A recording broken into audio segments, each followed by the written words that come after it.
What's up, traders? Amber Gwendolyn back here with another trade breakdown for you guys.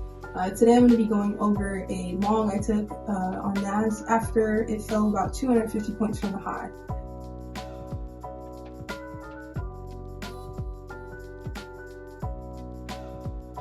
Now, counter-trend trading has been definitely an experience. I'm still trying to get used to it because it's just like the movements feel so big, and then it's like you're essentially like calling tops and bottoms, and it makes it seem like you kind of have to have a complex for it. So it's just something I'm working on, and I'm curious as to know like what your experience with counter-trend trading has been. Is it something that you actually include in your trading system, or is it something that like you just like avoid, or maybe it's pretty much all that you trade is looking at reversals? Like, let us know in the comments, and maybe we can share some tips with each other.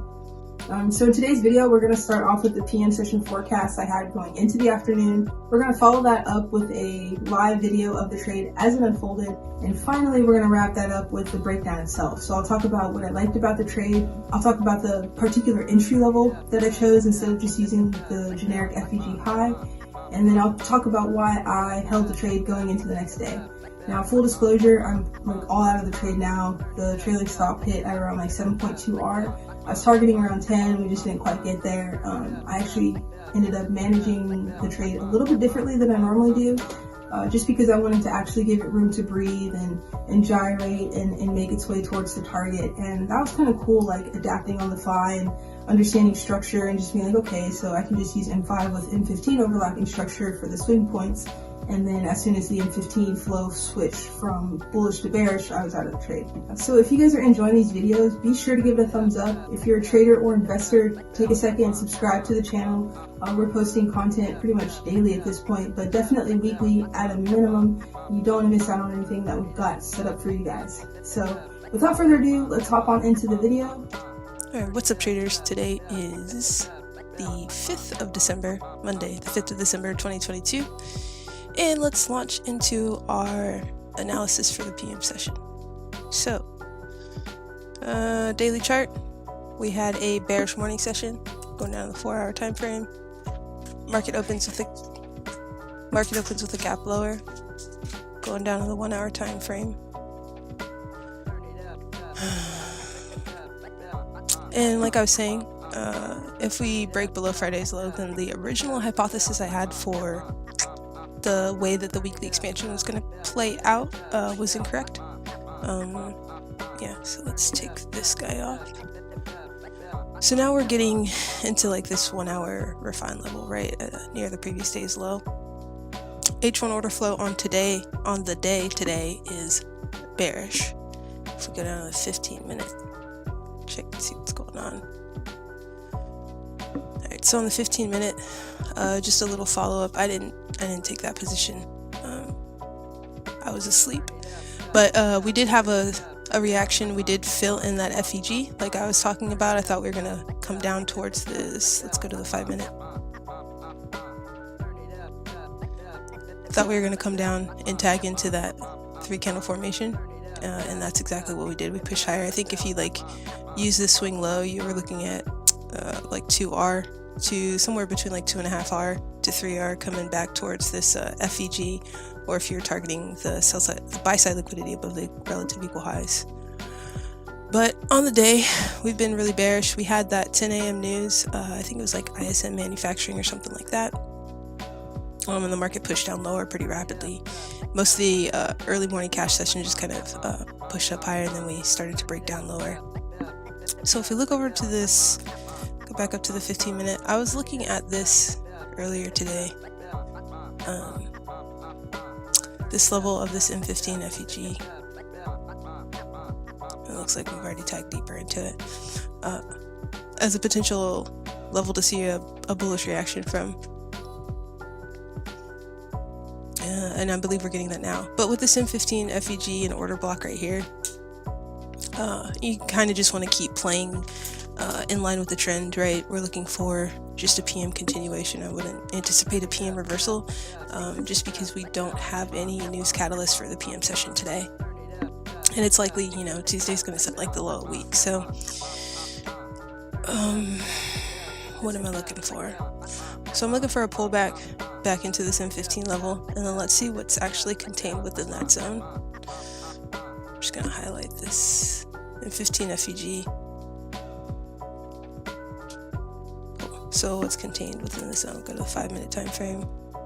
Nothing really. We have a FEG higher on the 5-minute, which overlaps with the order block on the M15. So let's see. So moving it up to there, go back to the 15-minute. So that comes right into that order block, and if we go down to the 1-minute, looks like a market maker buy model. So I don't know if we'll take out these highs or if we'll just continue lower. I'll be interested in looking for shorts from I would say probably around this zone here, from like 11,830. And then we'll see if we just continue lower. If order flow switches to bullish on the M5, I'll consider taking longs. So if we break above this and then we start to respect a discount array to push higher, like this kind of area would be, I mean, that's almost 30 points is enough for me to get a trade off on. So I'll keep you guys posted, and I'll check back in with you either on if I'm going to end up taking a trade, or just at the end of the session, and we'll just recap the price action for today.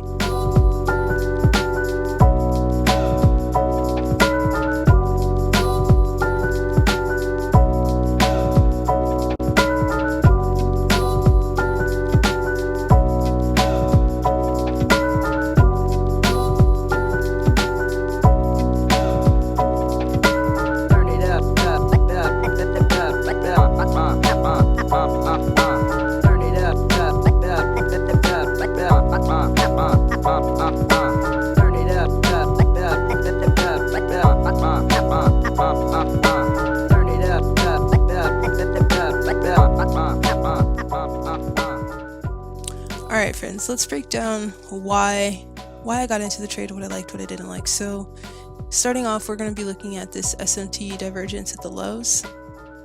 What I saw was price kind of hovering above the previous day's low on the NASDAQ, and I saw that the S&P here and Dow Jones here both took their previous day's lows and then started to reject. So that's when I decided that longs were probably good for the little PM session, for the power hour. And then the reason that I chose, let's hop onto the other chart. The reason that I chose the entry level that I did, simply because it was just the 3-hour afternoon, the 3-hour opening price. So the open price for the 3-hour candle, the 3 p.m. candle, is right here. Price runs up and kind of breaks down. You might think that we were going to get some bearish follow through, but I was just being patient and I waited. We didn't actually get that bearish follow through, and instead we broke back above, because like I said, I was kind of looking for longs. I wanted to see if we could get a long setup. We broke back above the open of this bearish engulfing. So to me, what that did was shift the delivery bullish on the M5, because this engulfing essentially failed. So essentially, like, I'm looking at this as a setup. This setup failed, so the bias is now flipping to bullishness. It's like more confirmed. What we had was a fair value gap, we had a refined M5 order block, and we also had the afternoon opening price. So I decided to get long here and use that as my entry, as my refined entry level, instead of targeting the high of the M5 FEG. And I simply placed my stop below the M5 FEG candle, right? The candle 2 low. This is candle 1. This is candle 2. This is candle 3. Placed it below the candle 2 low, and then I was just looking for price to move higher. I took partials around 2R, and then I took another partial after we broke above the swing high.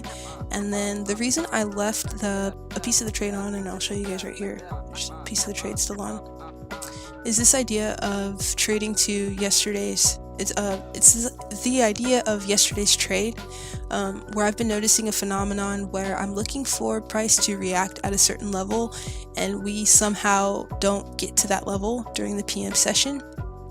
What I'll typically see is, as price moves in Asia or in London, we'll actually move back into that level like I had anticipated. Sometimes we reject, sometimes we just push right through it, but often we will move back towards it. So that's why I'm holding a piece of the trade. While I do like the idea of price pushing higher and taking out like maybe like these relative equal highs and stuff here. I don't know if I can hold that long, but you know, we'll see. We have this M5 fair value gap here just below the current market price. So I'm wondering if maybe for the Asia low, we can get price to set a low here in this M5 fair value gap to move higher, going back towards the original the original entry that I was looking for, which is around 11,837. So yeah, that was pretty much the trade. I think overall, I was originally bullish for this week, but now I'm kind of like bearish on the sidelines just because of the SMT divergence that we have on the indices. So on the higher time frames, let me hop back over so you guys can see that. So just because of this SMT divergence, I'm not really sure if we're actually going to continue higher or not, and I want to be aware of that. But that is pretty much the video. I hope you guys enjoyed it, and I will catch you in the next one. Take care.